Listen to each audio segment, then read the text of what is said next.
სტატია აღწერს ტოპ მოდელი ირინა შეიქის ბავშვობასა და სკოლის პერიოდს, სადაც იგი ბულინგის მსხვერპლი გახდა გარეგნობისა და აკადემიური მოსწრების გამო. ირინას მუქი კანისა და ზოგიერთ საგანში სამიანების გამო თანაკლასელები მას მაიმუნს ეძახდნენ.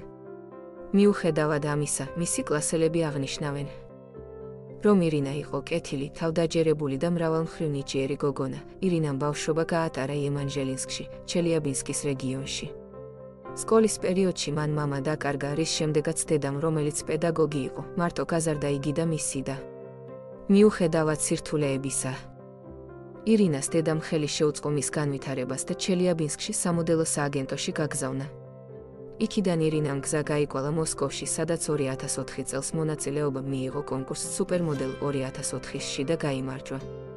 ამ გამარჯვებამ მას კარიერული წარმატებები მოუტანა, რაც საბოლოოდ ევროპასა და აშშში ცნობილ ბრენდებთან თანამშრომლობით გაგრძელდა. თავად ირინა ბავშვობის პერიოდზე საუბარს ხშირად არ ამჯობინებს. ერთ-ერთ ინტერვიუში იხსენებს, რომ სკოლაში ყველაზე გამხდარი იყო, უყვარდა მაღალქუსლიანი ფეხსაცმლისა და მოკლე კაბების ტარება, რის გამოც ფიცარს ეძახდნენ, ხოლო მუქი კანის გამო ჩუნგა-ჩანგას.